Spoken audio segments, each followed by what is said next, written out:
kami dalam bincang santai di acara Jotok bersama Romo Harileong. Ya Yesus, Engkau adalah sungguh-sungguh Allah dan sungguh-sungguh manusia. Semoga bincang santai di acara Jotok bersama Romo Harileong ini menjadikan kami semakin percaya bahwa Engkaulah penyelamat kami sekarang dan sepanjang segala masa. Amin. Atas nama Bapa, Putra, dan Roh Kudus. Amin. Resti, terima kasih banyak. Terima kasih. Teman-teman, sebagai JOD jangan lupa loh, pelajaran demi pelajaran ada berapa langkah. Kita akan remind kembali ya dengan penyampaian materi yang akan diberikan oleh teman kita tercinta yang awet muda, yaitu Erik. Silakan Pak Erik. Selamat malam, Romo Hari. Selamat malam semua. Malam, Erik. Dapat apa ya, nggak enak dapat bahan untuk sharing ya. Oke, pertama, ada yang udah lupa? Siapa yang lupa 6 langkah JOD? Angkat tangan. Yang udah lupa angkat tangan. Oh. Jujur, atau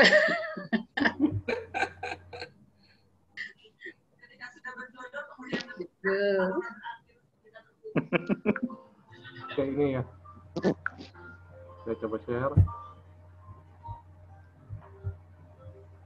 Inilah ada 6 langkah. Yang pertama 3 langkah dulu ya.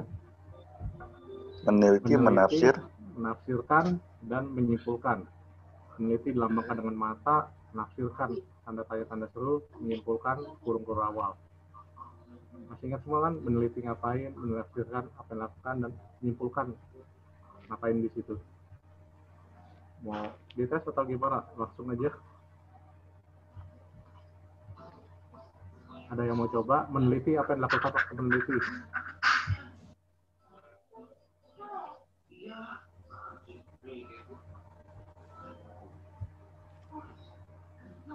Mencari kata-kata penting, kata-kata kunci. Halo Bu Oti. Ya. Bu, saya sebenarnya langkah-langkah ini saya udah banyak lupa, Bu. Iya. Yang gitunya. Apa? Yang ininya, Bu. Tetapi di dalam kehidupan yang ditunya, Bu, yang di ininya, kita sebelum melangkah atau melihat itu kita mesti mengamati dulu ya, Bu ya. Ya. Sebelum mengambil tindakan yang di ininya. Terus yang di itu kan ini respeknya gimana, itu ada langkah terus dari menganalisa, terus itu juga di dalam menganalisa juga kita ada sedikit tafsiran juga dalam praktek di lapangannya, Bu ya.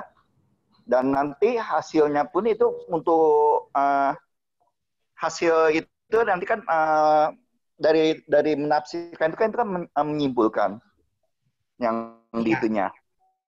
Untuk pembuktiannya kita mesti melakukan diagnosa, ada istilah itu ada praktek, ada praktis yang ditunya, Bu. Nah, nanti di dalam praktek itu kita baru bisa itu dan hasilnya baru kita ke langkah yang berikutnya kepada menilai, dan itu nanti bisa untuk melangkah ke selanjutnya bisa menyimpulkan yang lainnya, Bu. Itu, Bu. Ya, terima kasih.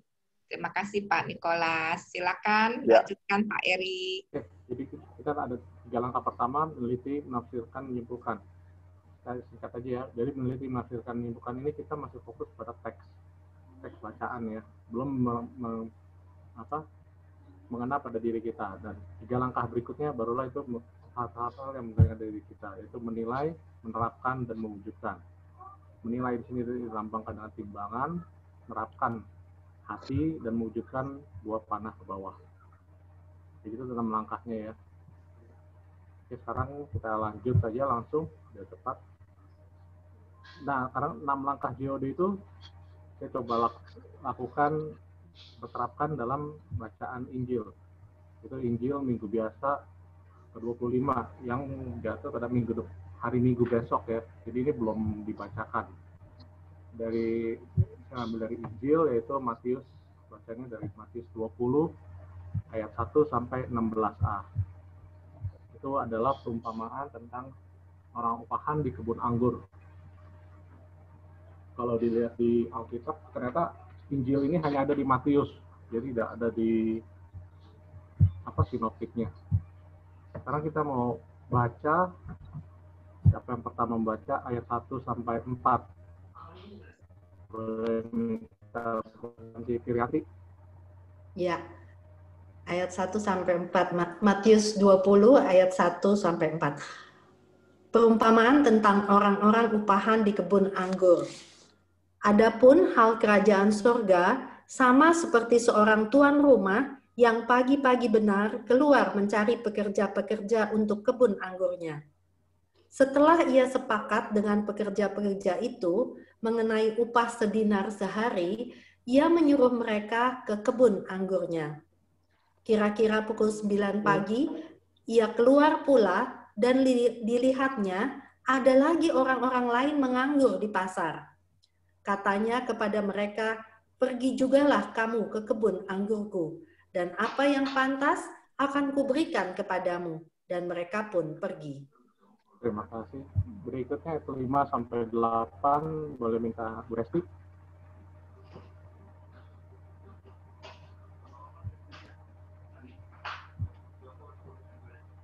Kalau Bu Resti, masih mute? Sorry. Oke. Kira-kira pukul 12 dan pukul 3 petang ia keluar pula dan melakukan sama seperti tadi. Kira-kira pukul 5 petang ia keluar lagi dan mendapati orang-orang lain pula. Lalu katanya kepada mereka, mengapa kamu menganggur saja di sini sepanjang hari? Kata mereka kepadanya, karena tidak ada orang mengupah kami. Katanya kepada mereka, pergi jugalah kamu ke kebun anggur ketika hari malam Tuhan itu berkata kepada mandornya, panggillah pekerja-pekerja itu dan bayarkan upah mereka, mulai dengan mereka yang masuk terakhir hingga mereka yang masuk terdahulu. Terima kasih. Ayat 9 sampai 12. Boleh Alex, tolong.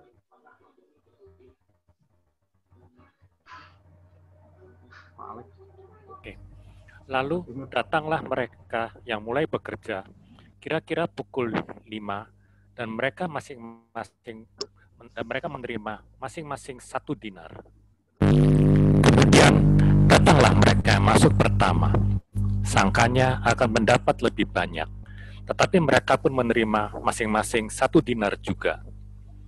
Ketika mereka menerimanya, mereka bersungut-sungut kepada pemilik kebun itu.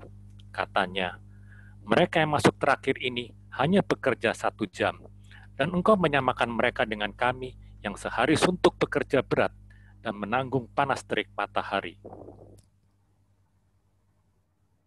Oke, ya 13 sampai 16 saya bacakan ya. Tapi pemilik kebun itu menjawab seorang dari mereka, saudara, aku tidak berlaku tidak adil terhadap engkau. Bukankah kita telah sepakat sedinar sehari? Ambillah bagianmu dan pergilah. Aku mau memberikan kepada orang yang masuk terakhir ini sama seperti kepadamu. Tidakkah aku bebas mempergunakan milikku menurut kehendak hatiku? Atau iri hatikah engkau karena aku murah hati? Demikianlah orang yang terakhir akan menjadi yang pertama, dan yang pertama akan menjadi yang terakhir.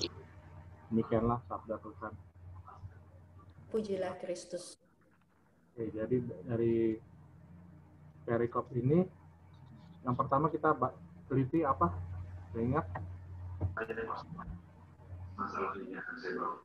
Saya coba cek, di bentuk sastra dia apa ini? Di sini saya ambil bentuk sastra itu adalah perumpamaan yang berbentuk cerita.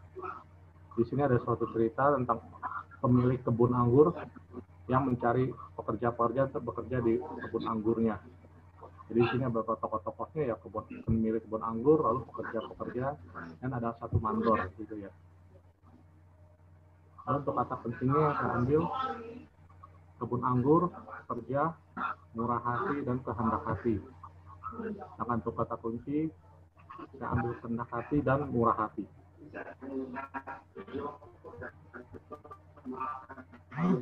Kalau orientasi ke pekerja, kata penting yang diitunya pada kata pekerja. Nggak masalah, boleh aja sih Pak.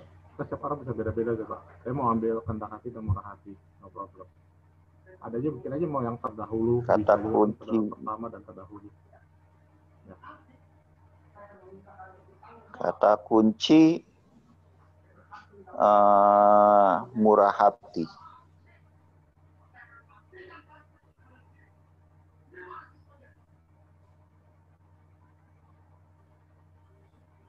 Oke, kita lanjut ya. Kali ini kita coba lihat tulisan gaya perikop itu ada apa aja. Ini dari hal-hal lain yang ada di sini, saya sedikit lah, banyak ya. Pagi-pagi benar, 9 pagi, 12, 3 petang, dan 5 petang. Itu adalah waktu, nada waktu pemilik kebun anggur keluar mencari pekerja. Lalu sedinar sehari akan menunjukkan kerja. Sama akhir yang akan menunjukkan urutan. Jadi hati, murah hati, itu ada kata sifat. Ada pekerja, upah, mandor, penganggur, itu hal-hal berhubungan dengan dunia pekerjaan. Ini agak sedikit aja, banyak, kalau banyak ya observasi. Ya. Lalu berikutnya, ini saya lihat semua teks di sini harafiah. Sebenarnya sih kalau saya lihat lagi ya, tadi sebenarnya ada beberapa pertanyaan retorik ya, seperti di ayat 15 ya. Pertanyaan retorik, tidakkah aku bebas menggunakan milikku sesuai menurut kehendak hatiku?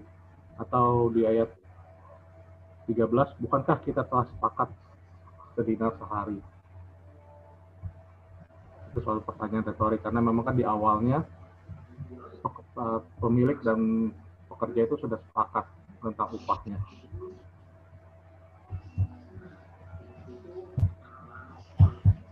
Lalu berikutnya,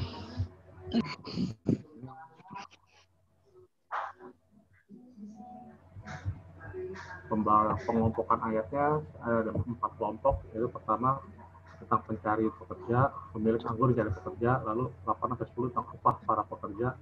Itu kan di gimana para pemilik anggur mandornya membayarkan upah pada para pekerja.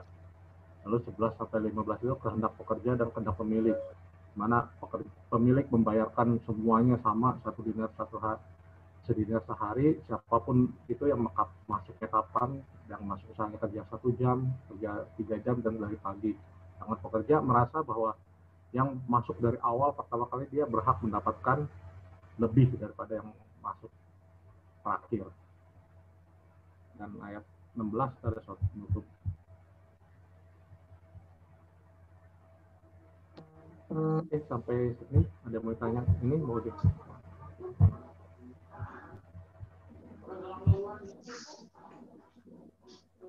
Oke, saya ada ketinggalan tentang pertanyaan ya.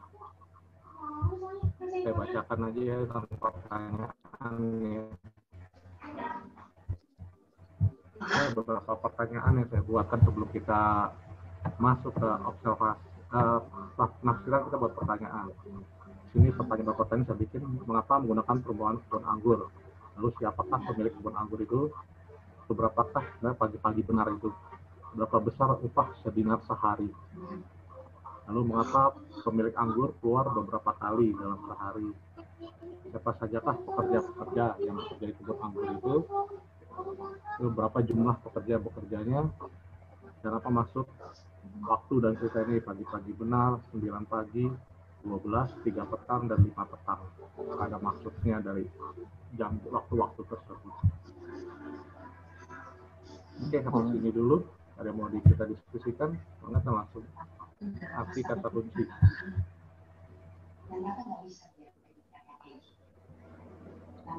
Gimana, Yos? Langsung aja? Ya. Erik, langsung sampai habis, Erik. Langsung aja sampai habis.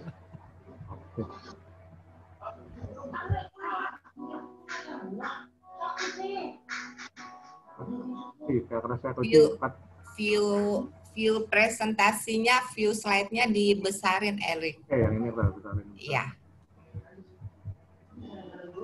Yang tadi kan saya kata kuncinya mengambil murah hati dan kehendak hati. Pertama saya anggap arti dari murah hati itu apa? Untuk KBBI, murah hati ini adalah suatu kata sifat yang berarti suka atau mudah memberi, tidak pelit, penyayang dan pengasih, suka menolong, baik hati. Itu menurut KBBI. Terus menurut Kamus Alkitab dan EPB, saya tidak menemukan. Mungkin nanti kalau teman-teman yang menemukan bisa bantu saya. Lalu di terjemahan lain, di sini dari KJV dan DRB, ini KJV adalah King James Version, DRB itu Douay Rheims Bible, itu good. Lalu NJB New Jerusalem Bible dan New American Bible itu generous. Nah, dari Greek-nya itu dia menggunakan kata agathos. G18 nomornya. Lalu konkordansinya, sini saya ambil 3. Lukas 6:36, hendaklah kamu murah hati sama seperti Bapamu murah hati. Lalu ini sudah saya lupa nih, proverb ini apa ya? Kebijaksanaan ya kalau nggak salah ya. Amsal. Ya. Amsal ya. Orang yang murah hati berbuat baik kepada diri sendiri, tetapi orang yang kejam menyiksa badannya.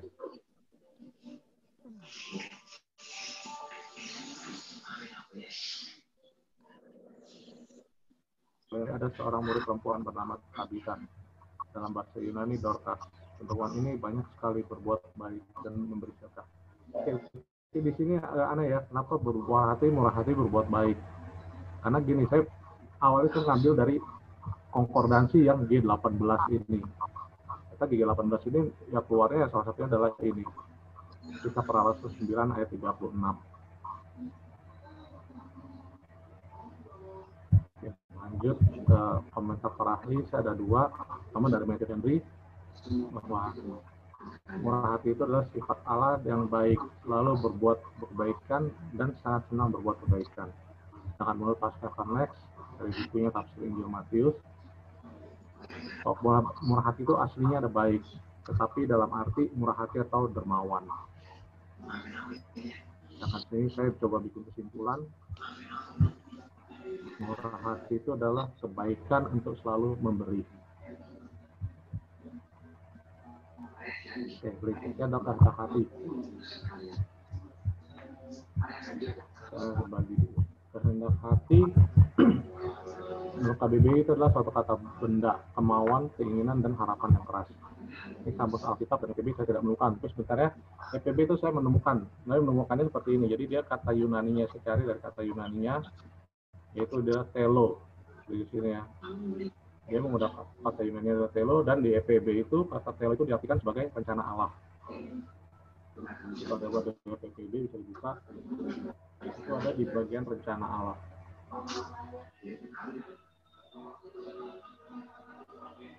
Terjemahan lain, ini saya dapat dari KJV What I Will, NJB What I Like, RSV What I Choose, dan di BIS itu, ini bahasa Indonesia hari, berbuat semau saya. Jadi, bahasa Yunani itu adalah menggunakan telo. Dengan Greek 23:9.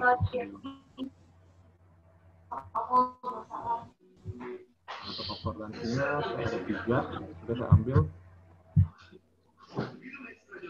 Yohanes 6:38, Roma 9:18, dan Yohanes 7:17.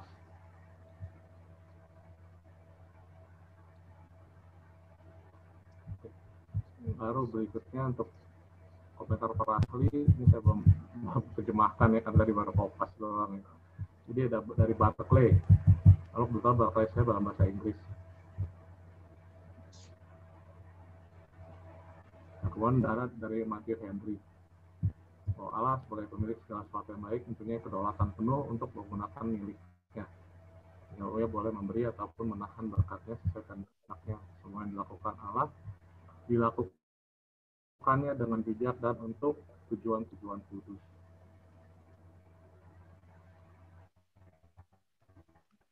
Jika menurut Barclay di sini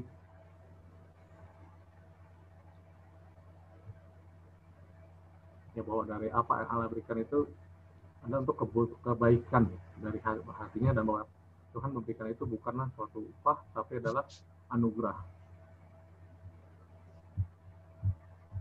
Jadi kesimpulan untuk kehendak saya di sini adalah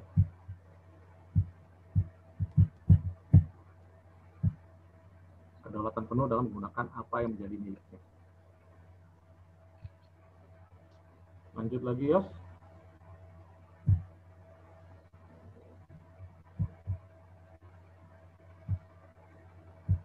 Untuk kesimpulannya, ini saya ambil dari Full Life karena saya lihat udah sebenarnya sama dengan apa yang saya simpulkan ya, bahwa perumpamaan pekerja anggur ini mengajarkan bahwa perihal memasuki kerajaan Allah adalah soal hal istimewa, bukan soal jasa. Kristus mengingatkan 3 sikap salah, itu jangan merasa diri unggul karena memiliki kedudukan atau tugas menguntungkan. Jangan lupa turut merasakan kepedulian Allah yang ingin menawarkan kasih karunia-Nya pada sekalian orang.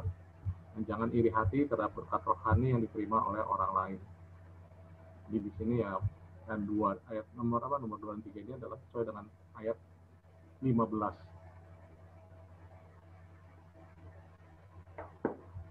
Nah, oke. Ini yang ketiga, berarti langkah ketiga kesimpulan. Lanjut berikutnya. Ini kita ambil menggunakan cara JOD fact sharing ya. Ini selama ini kita lakukan di JOD kan. Setiap hari kita JOD fact sharing. Nah ini saya bikin di sini untuk ayat. Untuk langkah 3 langkah berikutnya. Nah JOD fact sharing ini jadi ayat emas dari perikop ini untuk saya adalah, tidakkah aku bebas untuk menggunakan milikku menurut kehendak hatiku?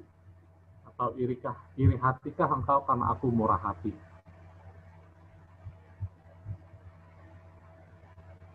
Kenapa menjadi ayat emas? Karena ayat ini kita diingatkan bahwa ada kehendak Allah yang lebih besar kuasanya. Nah, seringkali tidak sesuai dengan kehendak kita.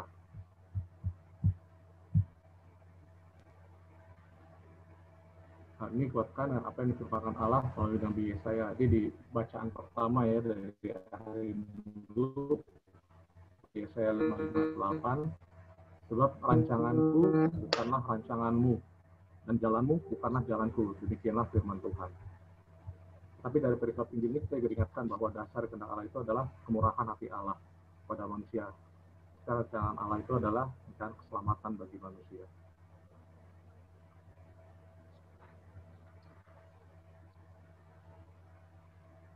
Berikutnya, sharing iman. Sharing imannya masih kosong. Tapi bukan kosong ya, saya mungkin cerita aja ya di sini ya. Sharing iman ini seperti gini. Jadi bahwa Allah itu bebas menggunakan apa yang menjadi miliknya. Ya, saya merasakan ini dengan pergian istri saya waktu itu. Ini baru saya bahas ini ya. Istri saya itu juga milik dari Tuhan. Dan dia bebas kapan ia akan memanggil istri saya tersebut. Jadi pada waktu persis 3 bulan lalu ya, 15 Juni, saya waktu itu masih bersama istri saya, dan saya punya rancangan bahwa pada hari itu memang dokter sudah mengizinkan boleh pulang. Ya, jadi rancangan saya waktu itu adalah saya dan istri saya akan pulang ke rumah. Itu masih pagi, ya sampai siang. Tiba-tiba saya, tapi dalam hati kecil saya berat untuk pulang karena keadaan istri saya seperti itu. Ya akhirnya ya, ternyata tiba-tiba nggak tahu ada dorongan saya untuk berdoa rosario pada itu. Padahal saya nggak pernah doa rosario siang-siang selama saya menjaga istri saya. Biasanya saya kalau rosario itu waktu saya menjaga istri saya itu ya malam hari saya selalu berdoa rosario, tapi nggak pernah siang-siang. Nggak tahu waktu itu ada dorongan aja untuk berdoa rosario. Jadi saya rosario, waktu itu ada cicinya Mona, istri saya, ya bersama-sama. Saya doa rosario, nggak berapa lama kemudian Mona pulang. Pulang kemana? Ke rumah Bapa di surga. Jadi dia pergi, benar-benar pergi meninggalkan kita semua.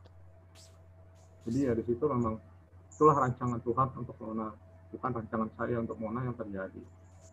Tapi memang kalau sekarang ini kemurahan hati Tuhan ya, dengan melihat keadaan seperti ini ya, memang Tuhan menyelamatkan Mona.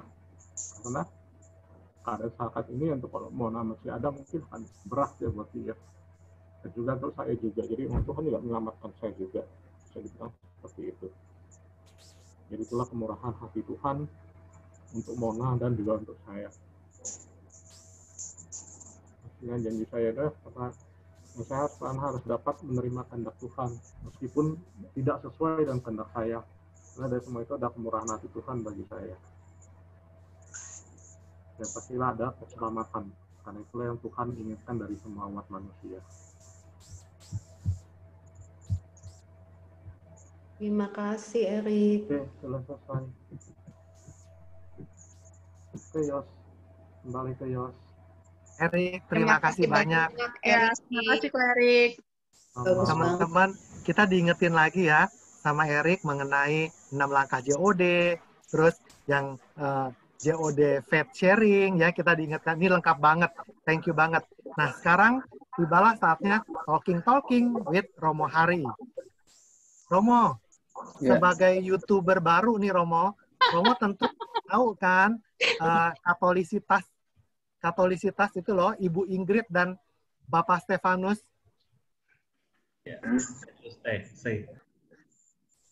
Iya. Nah, Romo, kemarin saya lihat videonya tentang surga, neraka, dan api penyucian.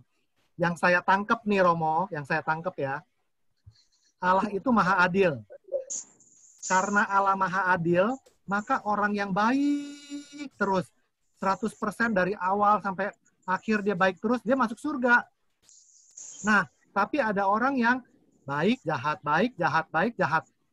Ngaku dosa, buat lagi, tobat lagi, kumat lagi, tobat lagi. Nah, dosa itu walaupun sudah diampuni, masih ada akibatnya. Tuhan itu adil.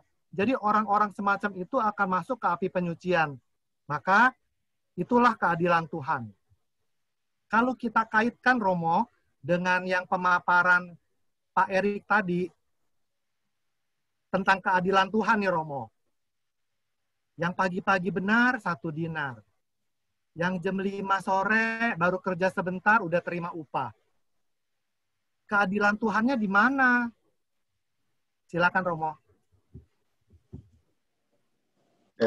Begini. Coba dilihat di ayat 2. Ya. Matius 20 ayat 2.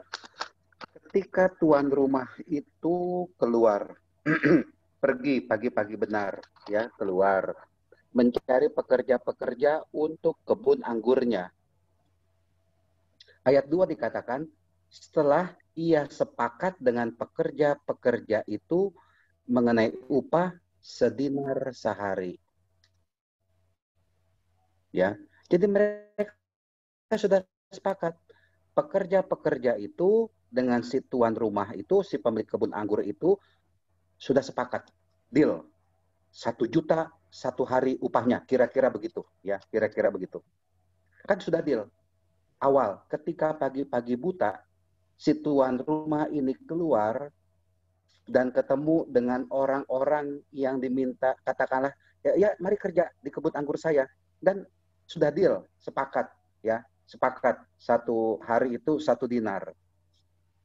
Lalu kemudian ada yang datang jam 9, ada yang jam 12, ada yang jam 3, ada yang jam 5, dan kemudian mereka akhirnya diupah malam-malam itu ya. Dan mereka mendapatkan upah seperti disepakati antara si pekerja itu dengan si tuan rumah pemilik kebun anggur itu. Ya. Dan di ayat 13 juga ada kalimat begini. Tetapi Tuhan itu menjawab seorang dari mereka, "Saudara, aku tidak berlaku tidak adil terhadap engkau. Bukankah kita telah sepakat sedinar sehari?" 1, ya. Jadi mereka sudah sepakat 1 dinar 1 hari. Jadi sebenarnya si tuan kebun anggur ini tidak menyalahi upah. Kan sudah sepakat. Ya. Pertama, sudah sepakat. Dan itu yang pertama. Dan yang kedua, itu yang pertama saya mau bilang itu adilnya. Sudah sepakat. Ya, sepakat. Lalu yang kedua, ada di ayat 15. Atau iri hatikah engkau karena aku murah hati? Tuan pemilik kebun anggur ini mau menunjukkan dirinya sebagai Tuan yang mempunyai sikap murah hati kepada siapapun juga. Mau datang pagi-pagi, mau datang jam 5 sore, mereka sudah sepakat dan mereka mendapatkan upah yang sama. Mendapat upah yang sama. Nah, mungkin baik juga saya hanya mau bertanya-tanya. Tuhan Yesus menyampaikan perumpamaan ini, audiensnya itu siapa saja? Konteksnya itu apa? Konteksnya itu apa? Karena menurut saya, ya. Nah, sekarang giliran teman-teman yang menjawab. Romo bertanya, teman-teman menjawab. Saya mute dulu. Ya, mungkin kalau kita melihat perumpamaan ini, baik kalau kita bertanya, ini konteksnya bagaimana? Audiensnya itu Tuhan Yesus ngomong, atau setidaknya audiensnya itu kebanyakan dari pihak siapa? Atau siapa itu audiensnya kebanyakan? Saya baca di ini, versi Alkitab edisi studi. Sebelum masuk situ disebutkan di sini bahwa sementara Yesus mengajar, para lawannya berbaur di tengah orang banyak ikut mendengarkan. Itu lawannya orang Farisi juga mendengarkan dia. Nah, itu dia. Itu ada, maaf ya Pak ya, ada di bab 19, ketika ada di bab 19, itu audiensnya itu ada orang banyak berbondong-bondong mengikuti dia, dan ia pun menyembuhkan mereka. Lalu 19 ayat 3, maka datanglah orang-orang Farisi kepadanya. Orang-orang Farisi itu ada di sekitar itu. Dan orang-orang Farisi kan seperti kita tahu, ini kan orang yang ciong sama Tuhan Yesus. Musuh Tuhan Yesus. Orang Farisi itu kan dikatakan sebagai orang munafik, katakanlah ya. Orang Farisi itu kan menganggap dirinya itu, saya adalah ahli waris kerajaan surga, katakanlah demikian. Dia pakai pakaian liturgi, ikat pinggang, lalu berdoa di pinggir jalan atau di hadapan banyak orang.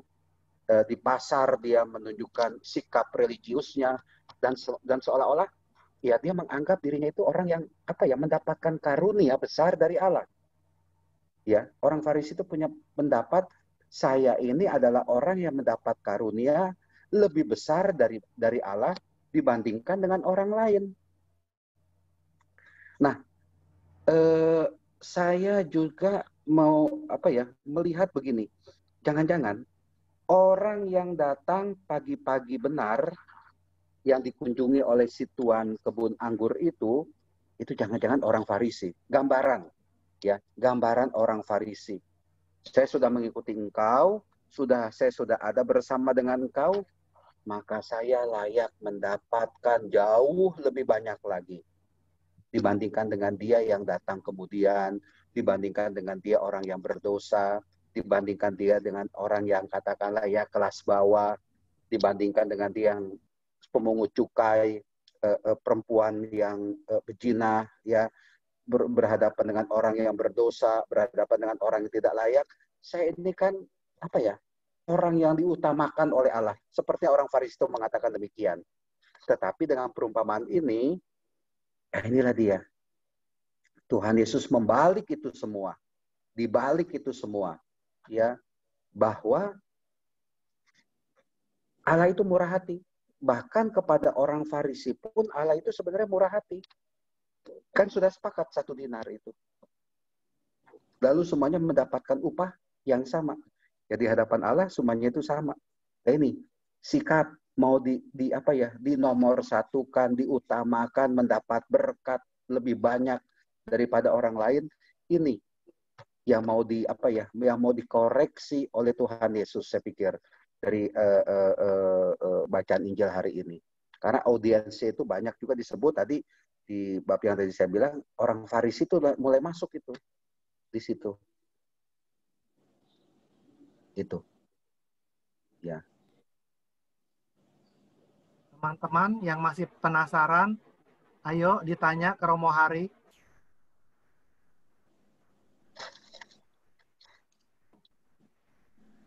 Romo, kalau kita lihat Matius 20 ini, dia bilang hal kerajaan surga. Berarti 1 dinar itu kerajaan surga ya, Romo? Kerajaan surga saya pikir sama seperti seorang tuan rumah. Jadi hal kerajaan surga itu adalah seorang tuan rumah yang adalah Allah Bapa sendiri, si pemilik kebun anggur itu. 1 dinar itu adalah apa ya, berkatnya. Tapi hal kerajaan Allah ya, ayat bab 20, adapun hal kerajaan surga sama seperti seorang tuan rumah. Nah, saya menggambarkan kerajaan Allah itu ya Allah sendiri. Kerajaan Allah itu ya si tuan rumah itu. Kerajaan Allah itu ya si tuan pemilik kebun anggur itu. Kerajaan Allah itu sama dengan Allah Bapa sendiri. 1 dinarnya itu berkatnya lah, katakanlah. Upahnya. Itu dia. Romo, kenapa yang digunakan kebun anggur? Kan di Israel banyak buah-buahan lain kan? Apel ada nggak, Romo? Saya baru sekali ke sana ya, tapi ya bisa saja, Kurma kali, kenapa nggak kebun kurma, Romo? Nah ini dia, mesti tanya Tuhan Yesus ini mungkin ya, kenapa ini ya? Di kitab suci belum ada kurma, adanya pohon ara itu. Nah, pohon ya, ara. Kebun ara lah, gitulah. Kasihan si ara, dikutuk terus. Oke, coba. Ini ada pertanyaan Romo. bagus. Kok kenapa kebun anggur? Kenapa nggak pohon ara, katakanlah? Ya, kenapa nggak pohon ara? Korma lumayan ada. Bahkan kebun yang lain juga ada, buah kebun pepaya juga di sana ada. Mangga juga ada, itu ditanam di Israel. Sekarang ya, tapi nggak tahu pada saat itu ya. Gitu. Bisa sharing nggak, Bos? Ini gue lagi baca yang versi ini ya, Bible ya, yang versi study. Emang di sini disebutin. Jadi kenapa pohon anggur? Karena kalau anggur itu dibutuhkan banyak perawatan, Bos. Iya. Karena dibutuhkan banyak perawatan, maka itu si pemiliknya membutuhkan cukup banyak pekerja untuk merawat kebun anggurnya. That is why perumpamaannya kebun anggur, bukan pohon ara. Kalau ngelihat dari versi tadi ya. Terus tadi kan si Pak Erik udah ngasih tahu kita tuh, ada yang pagi-pagi benar. Kalau kita kelompokin ya, ada yang pagi-pagi benar, ada yang jam 9, ada yang jam 12. Itu kalau saya hitung ada 5 kelompok. Itu menunjukkan sesuatu nggak sih, Mo? Kalau 7 angka sempurna. Kalau 4 kaki meja. Kalau 5 apa, Mo? Kalau saya lihat sih ya, belas kasih Allah itu untuk semua manusia sama. Dan Allah tidak membeda-bedakan. Dengan gambaran pagi-pagi benar, lalu pukul 9, lalu pukul 12, lalu pukul 5. Saya tidak melihat angka-angka itu artinya apa, tetapi justru yang saya lihat, kemurahan hati Allah sebenarnya tertuju kepada setiap orang. Ya bisa saja, ada mungkin ya penulisnya mungkin menulisnya pukul 12, ya bisa saja dia nulisnya pukul 11 atau bagaimana. Tapi saya tidak mempermasalahkan mengenai jam-jamnya itu. Tapi yang mau saya lihat adalah, itulah dia kemurahan hati Allah yang begitu terbuka, tidak bisa dipenjarakan. Kemurahan hati Allah itu tidak bisa dipatok, ini untuk saya, ini bukan untuk kamu. Ini untuk yang bekerja dari awal, ini untuk bekerja dari tengah-tengah atau yang bagaimana. Kemurahan hati Allah itu sangat terbuka, kalau saya melihatnya begitu. Jam-jam yang dipakai dengan angka-angka seperti ini, menurut saya bisa saja ini merupakan ya si penulis, si pengarangnya ini saja menggunakan jam-jam seperti itu. Itu. Silakan teman-teman yang lain. Ini bincang-bincang ya, bukan Mohon maaf. bincang. Iya, terima Kan kasih. Yos bincang Nanya dengan boleh? Romo Hari. Ini bincang-bincang, jadi kita semua yang boleh nanya. Baik, Pak Yos, saya mau nanya. Boleh? Mo, Ya. di ayat 3, kira-kira pukul 9 pagi ia keluar pula dan dilihatnya ada lagi orang-orang lain menganggur di pasar.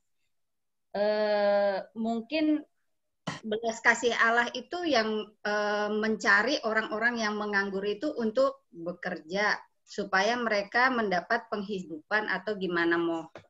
Makasih, Mo. Ya, oke. Begini, saya melihat Allah itu yang punya inisiatif, ya, dari ayat bab 20 ayat 1, ya. Tuan rumah yang pagi-pagi benar keluar, ya.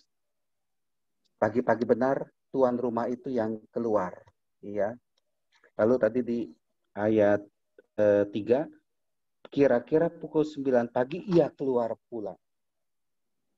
Kemurahan hati Allah pertama-tama adalah anugerah dari Allah, gitu, ya. Inisiatif dari Allah sendiri, kemurahan hati Allah itu.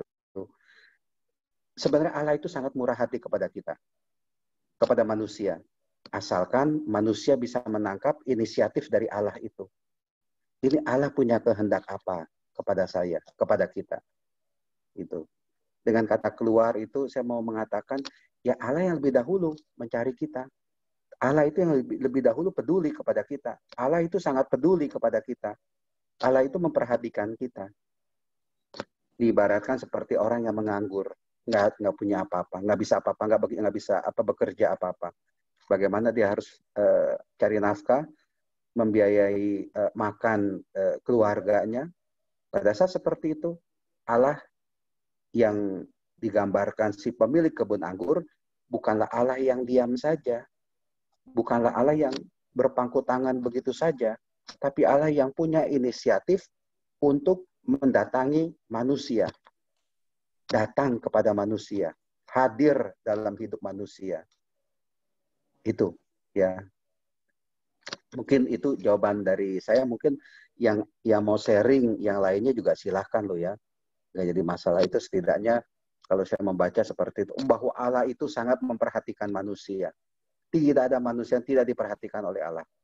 Bahkan semuanya itu. Ya, ya. Kalau Allah sangat murah hati, berarti nggak ada neraka dong ya, Romo? Neraka. Saya gini, kemurahan hati Allah harus kita tanggapi. Dengan apa? Dengan murah hati. Di Injil juga dikatakan, Tuhan Yesus mengatakan, kalian berseru, Tuhan, Tuhan. Tapi saya tidak kenal kamu. Seperti bacaan Injil hari kemarin lah, katakanlah. Ada orang yang berhutang sekian ribu talenta. Ya, situ. Lalu ada orang temannya itu, ya dia kemudian diampuni. Karena dia tidak bisa bayar, dimaafkan. Tapi begitu dia keluar, dia ketemu temannya yang hanya berhutang 100 dinar lebih kecil. Temannya itu dicekek, dimasukkan ke dalam penjara, dan dia dipaksa untuk membayar sampai lunas. Lalu si tuan ini tahu, loh kok kamu sudah mendapatkan kebaikan dari saya sudah murah hati kepada kamu, saya sudah melunasi hutangmu yang begitu banyak, tapi ada temanmu yang hutang ya sedikit, kok tidak kamu ampuni? Ya. Lalu akhirnya si tuan rumah, ya udah penjarain aja dia sampai dia bisa membayar sampai lunas. Nah, dengan kata penjara, katakanlah ya, itu adalah gambaran neraka. Jadi kemurahan hati Allah harus ditanggapi juga dengan sikap murah hati kita kepada sesama. Kalau kita sebagai manusia yang sudah mendapatkan kemurahan hati dari Allah, tetapi inputnya itu ya, tapi outputnya kemudian kejahatan, mencelakai, tidak berbelas kasih, tidak berbela rasa. Nah, sekali lagi, masuk surga atau masuk neraka itu adalah hak prerogatif Allah. Saya nggak bisa bilang begitu ya, tapi bahwa gambaran neraka itu jelas pernah digambarkan oleh Tuhan Yesus. Masuk ke dalam ratap dan kertak gigi yang tak berkesudahan. Itu akan dihadapkan pada algojo-algojo. Seperti itu. Gitu. Jadi kemurahan hati Allah yang mesti kita tanggapi juga dengan sikap perbuatan kita yang murah hati juga kepada orang lain. Jadilah murah hati seperti Allah Bapamu murah hati adanya gitu. Ya, itu mungkin jawaban dari saya dulu. Mungkin yang lain kalau mau nanggapi kasih tanggapan boleh loh. Romo mau nanya Romo. Ya. Yang mengenai ayat 16 ya. Yang terdahulu menjadi yang terakhir menjadi yang terdahulu. Kalau kita hubungkan dengan apa yang bayaran orang pekerja yang pertama dibayar terakhir, yang terakhir justru dibayar yang pertama. Nah, pertanyaan saya itu apa ada hubungannya di ayat 8 kalau nggak salah ya? Ya, di ayat 8 sama ayat 16. Ya. Kurang kenceng ya? Ya, kurang jernih. Di ayat suaranya. 8, oke, di ayat 8 sama di ayat 16, Romo, apakah itu ada hubungannya? Yang terdahulu menjadi yang terakhir, terus maksudnya di ayat 16 menurut Romo itu seperti apa? Dan yang ketiga pertanyaan saya, apakah maksud pembayaran gaji ini di saat kita di bumi atau sudah pada saat kita dia itu pengadilan gitu digaji gitu? Maksudnya perumpamaan ini. Dalam perumpamaan ini kan disepakati mengenai upahnya itu ya upah 1 dinar sehari dan semuanya itu mendapatkan upah yang sama. Kalau saya melihat sih pertama-tama kita semua di hadapan Allah itu sama, ya, dan kita akan mendapatkan upah dari Tuhan atas segala kebaikan kita, atas segala kemurahan hati yang sudah kita terima dari Allah, ya. Mengenai yang terdahulu akan jadi terakhir, yang terakhir yang jadi terdahulu, yaitu dia tadi saya menafsirkan kalimat ini sebenarnya mau ditujukan kepada orang-orang Farisi ini yang menganggap dirinya itu mendapatkan orang yang pertama, orang yang utama.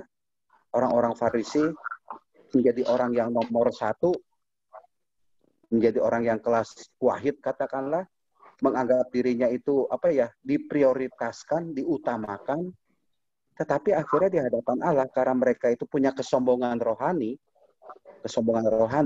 mereka di nomor belakangkan.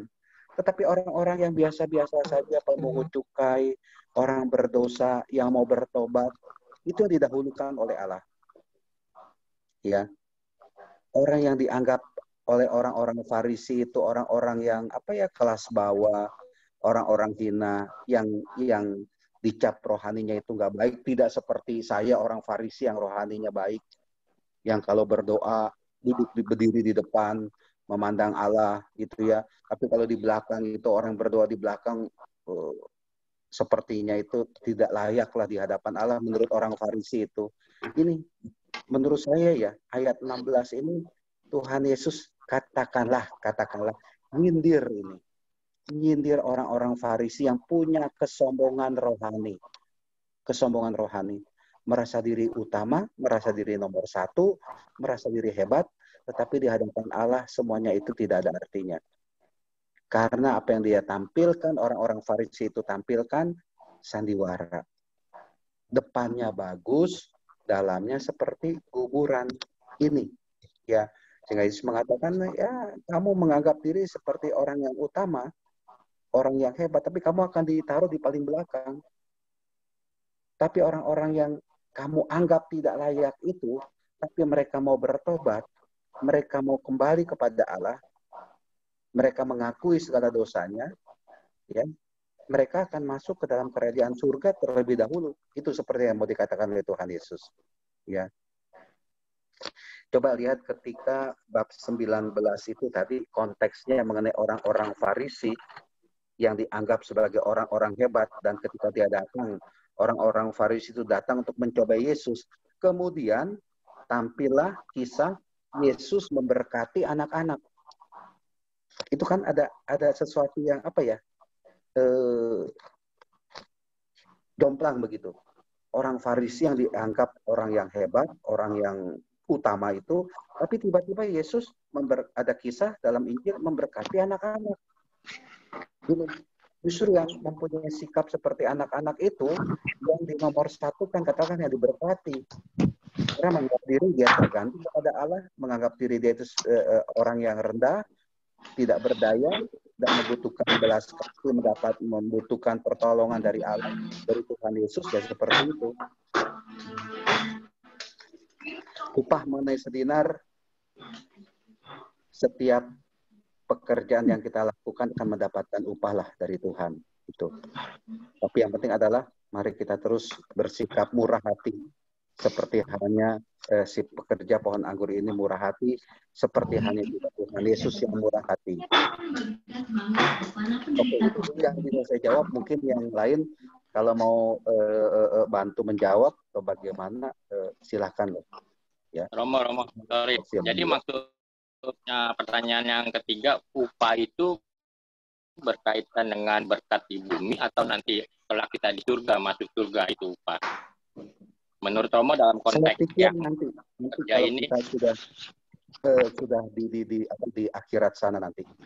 Itu. Ya, gitu. Ukuran hati Allah itu begitu besar kita alami ketika kita masuk ke dalam kerajaan surga.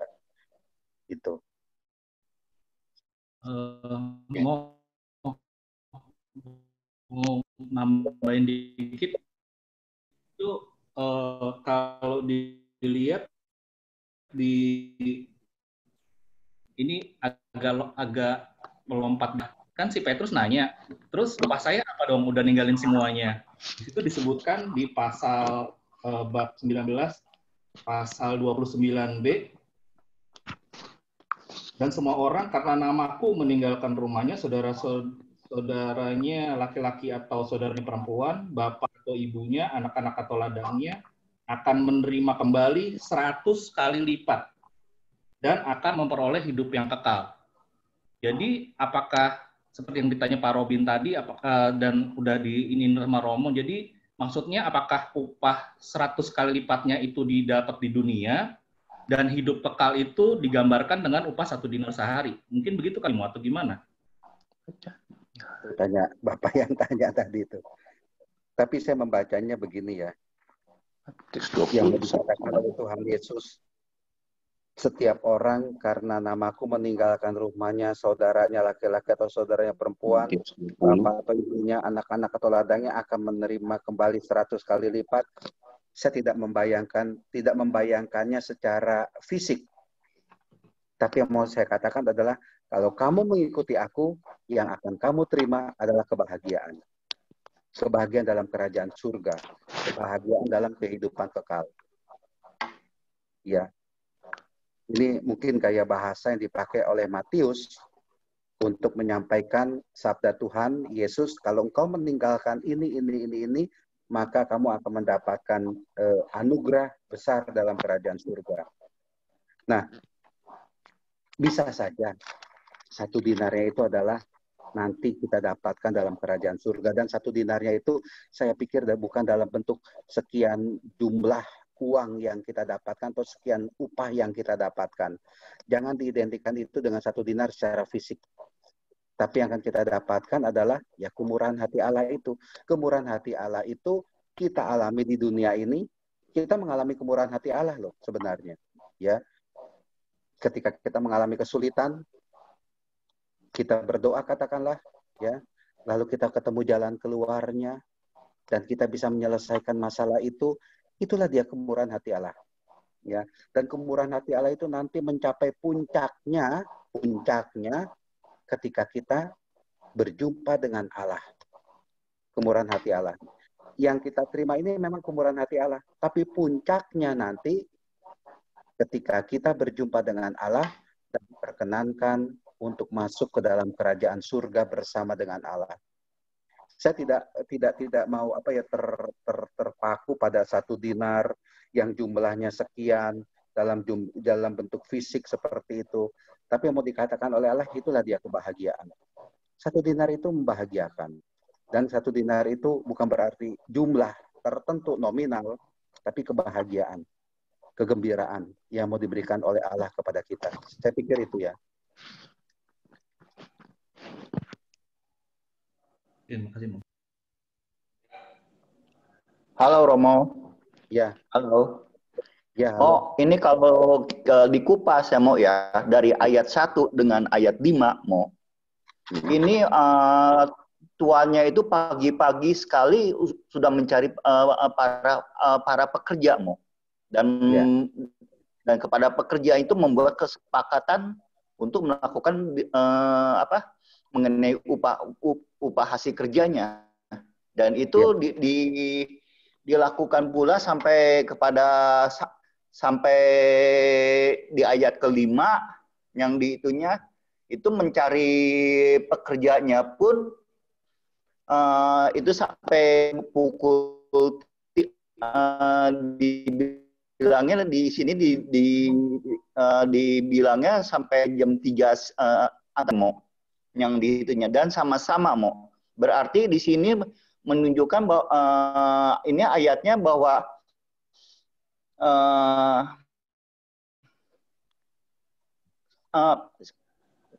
penyuruhnya tuannya itu memperlakukan bawahannya dengan seadil-adilnya dan sebijaksananya dan semaksimal mungkin Mo. Itu satu pertanyaan. Kedua, mengenai para pekerjanya pun juga itu memperlakukan ini Mo. Itu jadinya upah dengan kewajaran. Nah, dan itu Mo, kalau diartikan ini uang dinar pada zamannya Yesus itu, saya rasa itu nilai dinar itu harganya tinggi Mo. Itu dan biasa Matius itu kan banyak melakukan perumpamaan di bilangan Mo. Dan satunya itu satunya namanya satu surga yang di mananya lagi Mo. Iya. Nah, itu jadi antara tuan tanah yang menyuruh dengan pekerja ini menjadi itu jadi dari atas sampai bawah, itu suatu perumpamaan itu yang saling menyambung, dan nilainya tuh yang nilainya pun itu sungguh besar Mo. Kali Romo bisa bahas lebih itu Mo, dari pertanyaan saya Mo. Terima kasih Mo. Oke, mungkin yang lain bisa nanggapi dulu, silakan. Saya kurang jelas menangkap pertanyaannya ini. Mungkin pertanyaannya disingkat, diperjelas, Pak. Ini Mo, kali itu bukannya kenapa? Ini antara si tuan tanah yang menyuruh itu menunjukkan sikap yang jadi seorang pemimpin, seorang berlaku kebijaksanaan, dan itu pun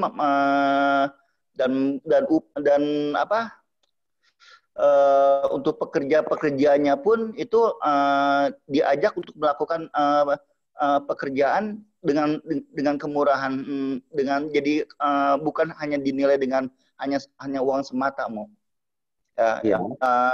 Kali itu bisa kali Romo bisa ngupas. Intinya sehingga di situ Mo. Iya. Ini kan sebenarnya sebagai perumpamaan, ya, perumpamaan yang sebenarnya mau ditujukan oleh Tuhan Yesus untuk apa dan untuk siapa. Dan perumpamaan itu begitu bebas ya, dalam arti Tuhan Yesus yang menyampaikan perumpamaan itu tentu saja ada maksud tertentu yang mau disampaikan oleh Tuhan Yesus, ya. Jadi pertama-tama kita jangan terpaku pada jam-jamnya itu. juga jangan terpaku pada jumlah nominal uangnya itu, ya. Tetapi mari kita melihat bahwa memang Allah itu sudah berlaku adil, si tuan rumah itu sudah berlaku adil dan sudah memberi upah yang layak ya kepada para pekerjanya itu. Mereka sudah diberi kesempatan untuk bekerja dan akhirnya di akhir hari itu mereka mendapatkan upah yang sudah mereka sepakati. Juga jangan terpaku pada jumlahnya itu. Tetapi yang mau saya lihat adalah bahwa mereka semuanya mendapatkan kemurahan hati dari Allah. Gitu. Dan untuk mendapatkan kemurahan hati dari Allah, Allah itu tidak mementingkan siapa diri kita. Apalagi tadi audiensnya kan banyak orang-orang Farisi pada saat itu yang menganggap dirinya itu lebih hebat, lebih suci, lebih utama. Dan ternyata belas kasih Allah itu terbuka kepada siapapun juga. Orang Farisi itu pun sebenarnya mendapatkan belas kasih atau kemurahan dari Allah. Tetapi karena mereka punya sikap iri ini. Sikap iri. Jadi orang Farisi mungkin punya pandangan begini, nanti kalau saya mati masuk neraka. Tapi begitu masuk, kalau saya orang Farisi, orang yang sudah taat beribadah, taat berdoa, kalau mati nanti masuk surga. Tapi begitu ada orang pendosa yang bertobat masuk surga, dia ngiri. Loh kok saya kan, ya saya mengibaratkan begini ya. Saya sudah berdoa, saya sudah beribadah, saya sudah melakukan puasa, saya sudah melakukan hukum Taurat. Saya masuk surga, syukur. Tapi kenapa sih pendosa itu kok masuk surga? Ini, ya, sama-sama mendapatkan kemurahan hati Allah, ya. Tapi kenapa sikap irinya itu loh, sikap irinya dari si orang Farisi ini, orang yang pertama kali mulai bekerja pagi-pagi benar itu loh, sikap atau sifat irinya itu saya pikir dia sudah mendapatkan, apalagi 1 dinar itu banyak,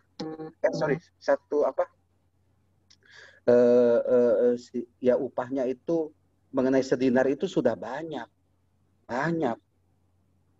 Dan si bapak ini, si pemilik kebun anggur ini mau murah hati kepada orang yang datang pukul 5 sore.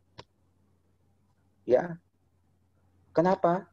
Yang sepertinya mau dikatakan oleh Tuhan, kenapa saya murah hati kepada orang ini, kok kamu iri? Kenapa saya murah hati kepada orang berdosa?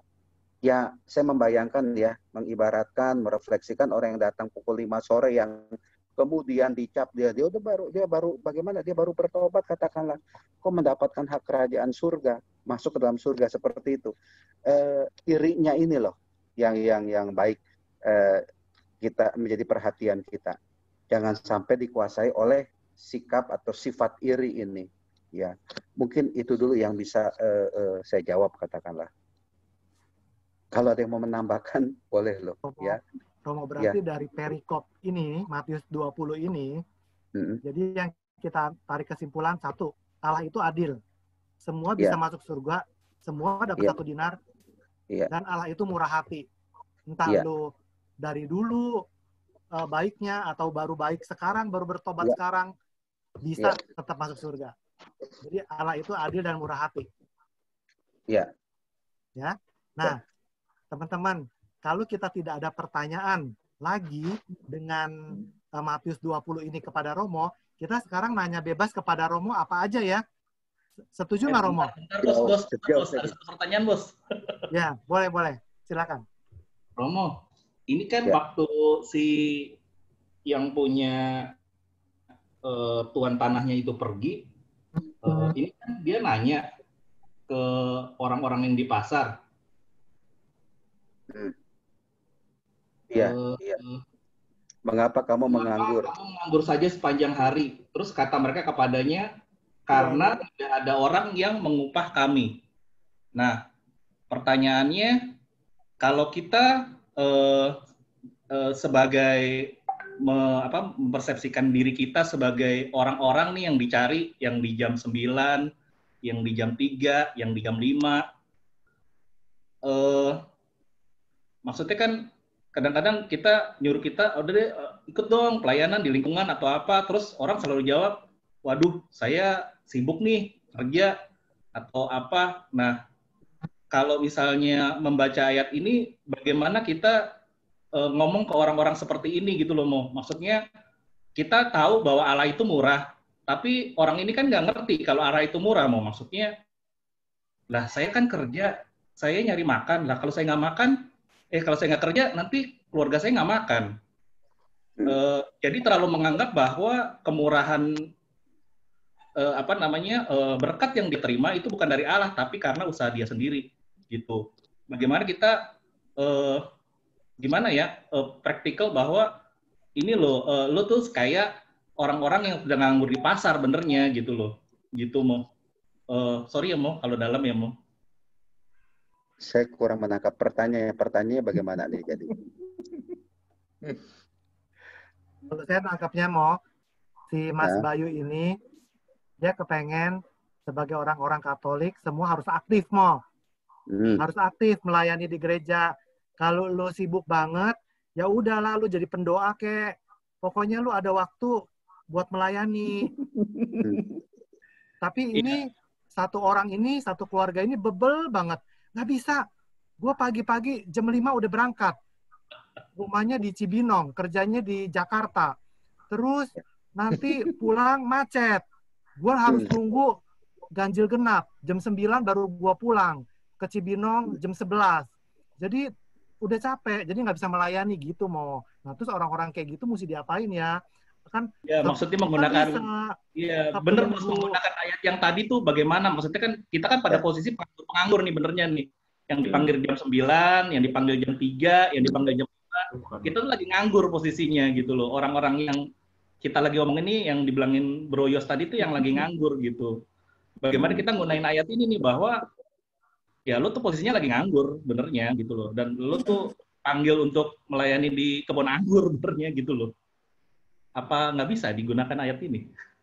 Bisa juga, tapi berhadapan dengan orang-orang seperti itu, saya pikir begini, masalahnya bukannya bisa atau tidak bisa, masalahnya adalah mau atau nggak mau.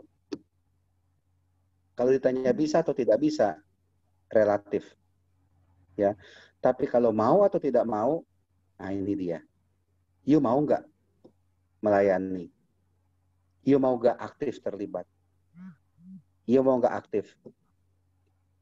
Jadi menurut saya bukannya bisa atau tidak bisa, tapi mau atau nggak mau. Ya. Mau nggak dia meluangkan waktu untuk kegiatan-kegiatan rohani? Mau nggak dia meluangkan waktu untuk kegiatan di lingkungan? Mau nggak dia meluangkan waktu untuk pelayanan? Pelayanan itu nggak sesuatu yang besar-besar. Ya, misalkan mendoakan orang, itu suatu pelayanan juga. Banyak hal lah yang bisa kita lakukan. Tapi intinya itu dia, bukannya bisa atau tidak bisa. Masalahnya dia itu mau atau tidak mau. Gitu. Ya, itu dia. Ya silakan saja ayat ini bisa digunakan untuk orang seperti mereka. Sebenarnya masih ada kesempatan kok meluangkan waktu untuk melayani lah, aktif di lingkungan, aktif di gereja. Ya masih ada waktu kok. Memang nggak usah sepenuh hari dalam 1 minggu itu 7 hari. Ya mungkin dalam 1 minggu ketika misa Anda aktif di lingkungan, ikut jadi apa ya, petugas tata tertib, tata laksana. Ya oke, nggak usah jadi petugas kur, jadi anggota kur, mungkin repot. Ya bisa saja orang itu nggak bisa nyanyi, memang nggak bisa nyanyi. Tapi kan bisa saja aktif ketika ada ekaristi itu ya, yuk aktifnya menjadi apa ya, ya petugas tata tertib, jadi among tamu, seperti itu. Menyambut umat atau membagikan kertas apa ya, lonceng gereja atau warta paroki seperti itu. Pekerjaan-pekerjaan yang kelihatannya kecil tapi berguna. Atau apa ya, yang mengedarkan uang kolektor, apa kotak kolektor apa ya, kotak persembahan itu bisa. Tapi masalahnya yuk mau atau tidak, katakanlah demikian. Jadi untuk pelayanan, untuk kegiatan aktif sebenarnya semuanya itu bisa. Cuma masalahnya itu mau atau nggak mau itu. Ya. Waktu itu selalu ada. seperti yang datang jam 5 sore itu petang. Selalu bagi Tuhan itu selalu ada waktu. Ada waktu. Ya, tapi masalahnya you mau atau tidak? Anda mau atau tidak? Kalau memang dasarnya Anda nggak mau, ya susah itu. Ya, dipaksa untuk mau juga kita nggak enak. Gitu. Ada mau, tapi ngantuk. Nah, itu salahnya sendiri dah. Saya nggak tahu deh itu tuh. Boleh nambah sedikit, Mo? Ya. Saya jadi teringat Silakan, ini Erik. apa? Yang tadi Pak Bayu sampaikan tuh tentang perjamuan kawin. Gimana banyak orang dipanggil, tapi kan banyak orang pada ngeles semua. Saya sibuk, saya ini, saya ini. Ya. Sehingga akhirnya kan ya, puncak perjamuan kawin itu dia mencari orang-orang di pinggir jalan. Jadi kan akhirnya kan pada ungkapan di bawah di Matius 22 ayat 14, banyak yang dipanggil tetapi hanya sedikit yang dipilih. Ya, saya hanya menyampaikan itu aja sih. Terima kasih. Iya. Oke. Saya nambahin dikit, Mo. Boleh? Iya. Boleh. Dengan yang Pak Bayu tadi sampaikan, mungkin kita juga akan bisa juga seperti yang kerja dari pagi-pagi. Kita sudah bekerja sedemikian istilahnya melayani dengan sepenuh hati, dengan waktu yang lebih panjang dari pagi hingga sore hari. Ternyata mungkin di luar dari prediksi. Mungkin kita sendiri juga ingin paling tidak ucapan terima kasih atau gimana. Ternyata tidak juga. Akhirnya kita juga seperti di ayat ini yang bersungut-sungut gitu loh. Jadi akhirnya kita bersungut-sungut. Nah, itu di dalam kehidupan pelayanan kita juga mengalami seperti itu. Jadi agak istilahnya itu pun menjadi bagian dari kita. Kadang kita juga bersungut-sungut, kadang juga kita merasa beruntung karena kita melayani cuma sejam, tetapi kita mendapatkan yang baik, misalnya seperti itu. Jadi itu juga bagian dari istilahnya, pasti kita di dalam pelayanan ada mengalami seperti itu. Karena kita juga, saya merasa ya sebagai masih daging ya, kadang-kadang kita juga terjebak atau istilahnya terpengaruh ke sana seperti itu. Ya. Aja, Mo, makasih. Ya, oke. Oke. Tanya boleh nggak, Mo? Iya. Halo? Iya, halo. Sorry, saya mau tanya. Kadang kan teman saya suka diskusi masalah keimanannya ya. Jadi yang saya bingung itu kalau dilihat dari ayat yang 10 ini, mungkin tanggapan dia seperti yang mungkin terakhir saja istilahnya tobatnya atau yang seperti disalib di sebelah kanan Yesus. Terakhir itu kan yang tadi seperti disebutkan di ayat 10 ini. Dari Tuhan tolonglah ingat saya jika engkau nanti di Taman Firdaus kan. Nah itu kan berarti lebih baik jadi yang terakhir maksud teman saya gitu kan. Nah saya menanggapinya ini kadang-kadang orang pasti suka berpikir begitu. Kadang-kadang tapi saya juga nggak tahu harus bagaimana. Makasih Romo. Ya. Untuk menjadi anak Tuhan, kenapa mesti yang terakhir? Untuk mendapatkan belas kasih dari Allah. Kenapa belas kasih itu kita nikmati di akhir hidup kita? Kenapa? Enggak dari awal. Gitu. Iya memang belas kasih Allah juga tercurah kepada mereka yang bertobat di akhir hidupnya. Orang berdosa lalu menjelang ajal lalu mendapatkan sakramen minyak suci dan sakramen minyak suci itu kan berarti bahwa dosanya itu diampuni, ya. Tetapi saya pikir mari yang kita lihat, ya sudah kalau gitu nanti saya dibaptisnya kalau sudah mau meninggal aja. Nanti sebelum meninggal toh saya dapat minyak suci kan saya akan dibersihkan, akan disucikan gitu. Jangan punya semangat seperti itu. Jangan. Ya. Anda nggak tahu meninggalnya kapan loh. Iya. Katakanlah nggak tahu kapan. Tiba-tiba ntar gempa bumi 10 skala Richter katakanlah ya. Anda lagi nyetir, minta maaf aja lagi nyetir. Bertobat nanti aja lah, masih hidup kok. Anda pulang capek, maaf aja nyetir, tiba-tiba ngantuk, legar. Tabrak kontainer atau bagaimana? Kita mana tahu. Kita mana tahu. Itu terakhirnya itu kapan, saya nggak tahu itu loh. Kita nggak tahu, Anda juga nggak tahu terakhirnya kapan. Mumpung saat ini kita masih hidup, gunakan saat ini ya kita mau dekat dengan Tuhan, bertobatnya itu jangan nanti, tapi sekarang, menurut saya. Mungkin ada tanggapan? Sorry. Iya, silakan. Tobat kumat tadi yang kata Pak Yos. Nah itu yang dia berat di situ. Kalau kita tobat kumat percuma dong, melawan pertobatan nggak sejati. Jadi nanti lebih baik yang terakhir saja sekalian, atau belum siap pelayanan misalnya. Iya. Sorry. Iya. Iya, kalau bisa sih jangan diundur-undur, jangan ditunda-tunda sampai nanti. Hari ini aja lah. Iya. Kita mau melayani, kita mau mencintai Tuhan, kita mau aktif, kita mau bertobat. Jangan nanti, tapi sekarang, gitu loh. Supaya kita pun menikmati. Oh ini loh, berbuat baik itu jangan nanti, ya. Mengalami belas kasih kemurahan hati Allah itu jangan nanti, ya sekarang kalau bisa, mulai sekarang, mulai hari ini. Masalah itu dia tadi, kita nggak tahu kapan meninggalnya. Nantinya itu kapan? Jangan orang mengatakan, ya nanti aja lah, nanti aja. Jangan-jangan nggak kesampaian untuk melakukan hal itu semua. Keburu dipanggil Tuhan. Kita mana tahu. Jadi jangan tunda-tunda. Ya saat ini, ya saat ini. Iya. Gitu. Oke, terima kasih, Rom. Mau komen boleh? Silakan. Ya. Ini mau balik lagi ke ini mau. Kita kan bahasakan mengenai modal utama kan ini mau.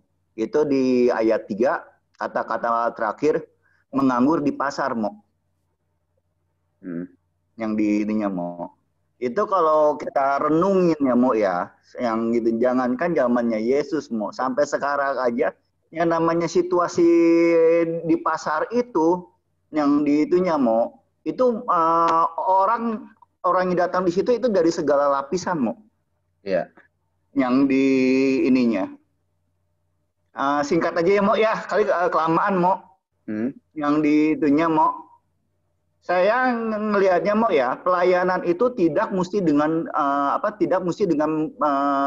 pelayanan rohani itu tidak mesti dengan yang namanya kegiatan gereja mau, yang di itunya mau. Ya kita bisa sharing dengan sesama teman-teman kita yang beda agama, yang beda keyakinan, ya dengan mengajak kebersamaan di dalam keyakinannya masing-masing untuk kebaikan, ya itu juga udah suatu kegiatan rohani juga mau, yang di itunya. Bisa juga. Jadi mohon mau di itunya mau. Jadi sebenarnya kegiatan rohani itu yang di itunya mau, jangan terpaku pada kegiatan gereja saja mau. Tetapi justru itu kita mesti berani menjadi pewartaan di dalam kehidupan. Itu mau. Ya, bisa juga. Misalkan saja terlibat dalam kegiatan donor darah. Itu kan nggak melulu kegiatan rohani di gereja. Bisa di kantor PMI. Kegiatan membagikan nasi kotak untuk ojol katakanlah. Anda misalkan beberapa teman-teman, mau menyiapkan nasi kotak sebanyak 30 bungkus, katakanlah ya, mau dibagikannya di ujung gang dekat rumah. Itu kan tidak membawa nama gereja, tidak membawa nama agama, dan juga mungkin, mau ada teman-teman di rumah saya, di RT saya, orangnya juga ada perhatian, dia orang Muslim, dia orang Buddha. Diajak bersama-sama untuk bikin nasi bungkus, nasi kotak seperti itu, ya silakan aja. Itu kan salah satu bentuk pelayanan yang bukan hanya kita lakukan di gereja, tapi bisa kita lakukan bersama dengan masyarakat. Misalkan saja Anda orang Katolik jadi ketua RT, misalkan saja jadi ketua RW, itu kan bentuk pelayanan juga. Ya, menjadi orang Katolik yang aktif menjadi ketua RT, menjadi ketua RW, itu kan bentuk pelayanan juga yang katakanlah di luar gereja. Ketika ada kerja bakti, Anda jadi orang Katolik di RT, ikut kerja bakti. Ya, itulah bentuk pelayanan juga yang tidak melulu dilakukan di dalam gereja. Bisa saja di tempat lain, sangat terbuka. Anda terlibat dalam kegiatan forum komunikasi antar agama, silakan, itu bagus. Ya, itu saya pikir tanggapan dari saya, pendapat dari saya. Bisa di dalam gereja, bisa pelayanan itu di luar gereja, dan sangat terbuka. Bayu, silakan Pak Bayu. Iya, jadi kalau kita, ya saya sih mau nanggepin Pak Isal gitu juga cukup menarik sih ininya sih. Tapi berarti temannya Pak Isal itu hanya mencari yang namanya kehidupan kekal setelah kematian dong. Padahal kan kalau di doa Bapa kami kan jadilah kehendak-Mu di atas bumi seperti di dalam surga. Berarti yang seperti bilang Romo tadi kan. Teman saya ini, sorry ya saya potong. Teman saya ini emang gaulnya sering sama Romo, jadi diskusinya langsung sama Romo. Jadi kadang dia emang kritis begitu. Iya. Ya agak unik sih ininya sih, apa namanya, dari pikirnya. Cuman kalau ini kan, kalau kita kan melihat bacaannya kan bacaan Injil buat besok. Cuman kalau kita ngelihat secara keseluruhan bacaan hari Minggu itu di kitab Rasul Paulus kepada jemaat di Filipi, dia itu ngasih, sorry, ya, jadi mengenai ini Filipi ayat 1 bab 1 ayat 20 C 24 dan 27. Jadi memang ada maksudnya kita hidup, karena Paulus itu banyak. Maaf, sorry. Ada 2 meeting, 1 JOD. Ya, kalau kita ngelihat, jadi memang kita hidup di dunia ini kan bukan mencari setelah kematian, ya itu ya, maksudnya untuk orang selevel Paulus aja, dia membandingkan antara dia setelah mati dan dia setelah hidup, dan dia berpikir bahwa lebih baik dia hidup dan intinya gitu sih. Jadi dengan memberitakan kerajaan Allah itu merupakan menjadi citra dari Yesus di dunia ini gitu. Itu kan tujuannya kan seperti itu gitu loh. Kalau saya ngelihat, kalau nyambung ke bacaan Injilnya loh ya, bacaan hari Minggunya gitu. Kalau lihatnya begitu gitu. Ya.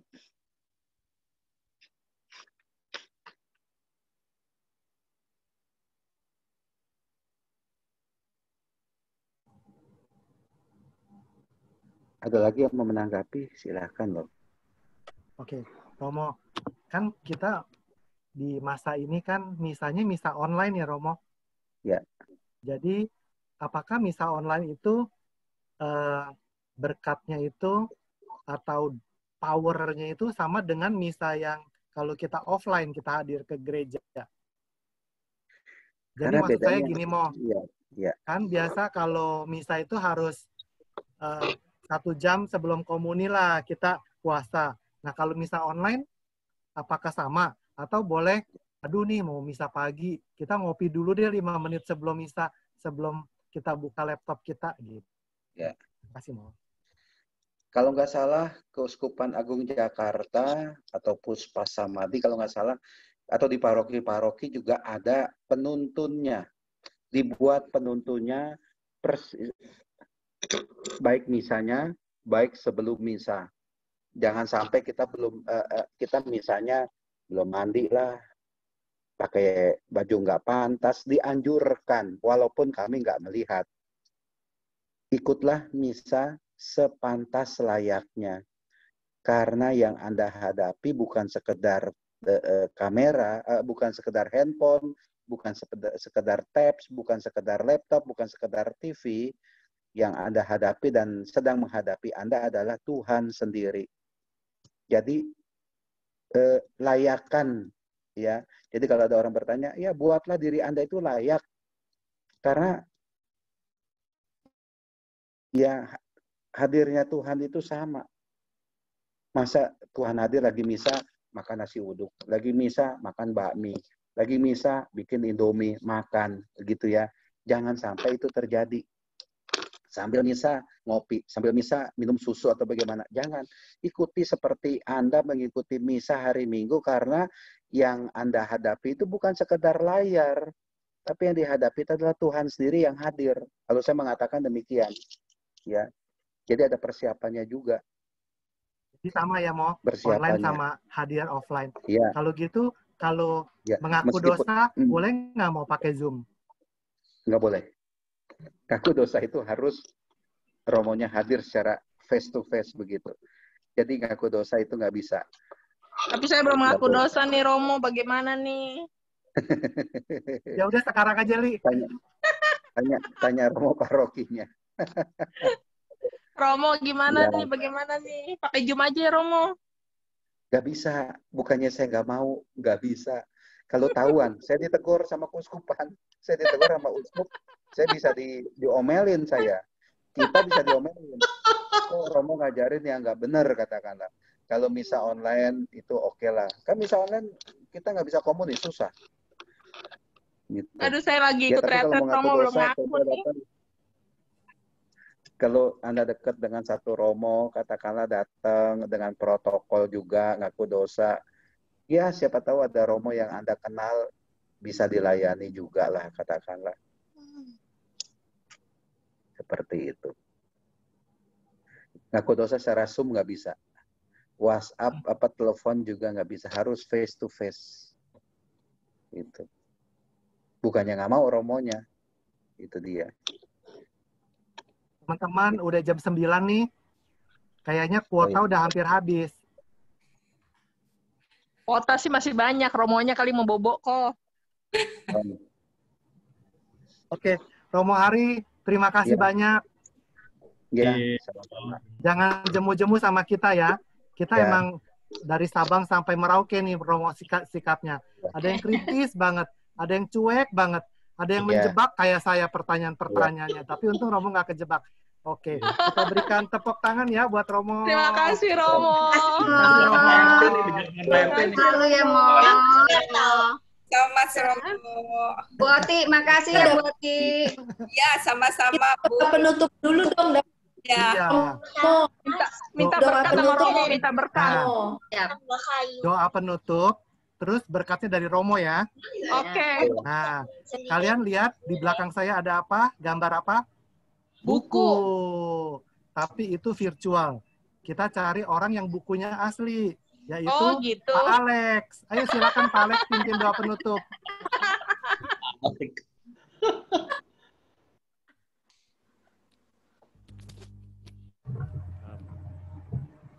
Terima kasih semuanya, terima kasih Romo Hari. Ya. Kita mulai dengan doa penutup dulu dengan tanda kemenangan dalam nama Bapa dan Putra dan Roh Kudus. Amin. Tuhan Yesus, kami bersyukur karena Engkau telah mengizinkan kami berkumpul bersama-sama dalam nama-Mu dan juga dapat bimbingan rohani. Engkau pernah bersabda bahwa bila mana 2 atau 3 orang berkumpul, di sana Engkau hadir bersama-sama dengan mereka.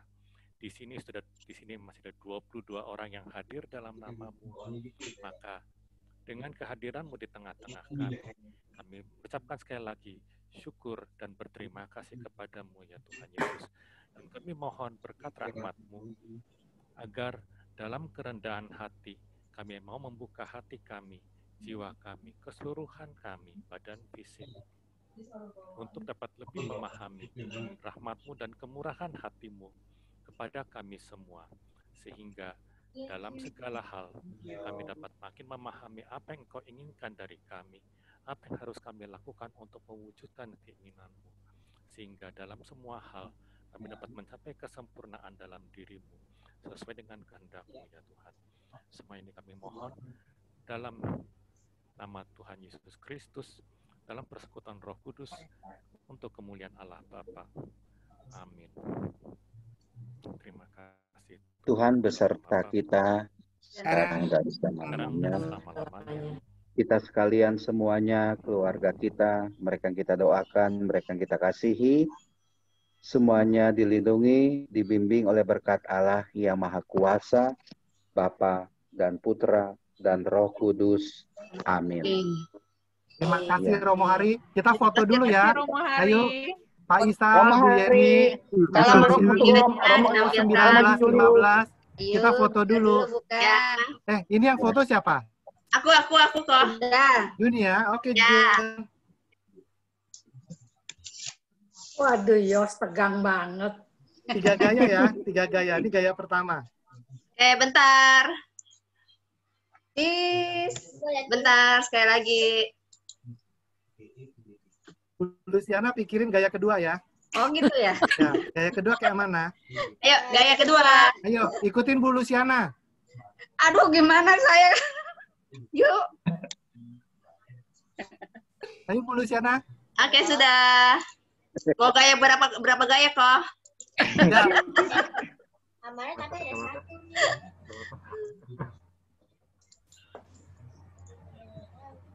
Romo Hari. Salam buat salam tuh Romo Joseph. Ya, sama-sama. Nanti disampaikan. Terima kasih. Ya. Hai, sampai ketemu lagi Romo. Terima kasih. Ya. Terima Selasa kasih ya, teman-teman. Bu Yeni, Pak Tulus. Pak Tulus.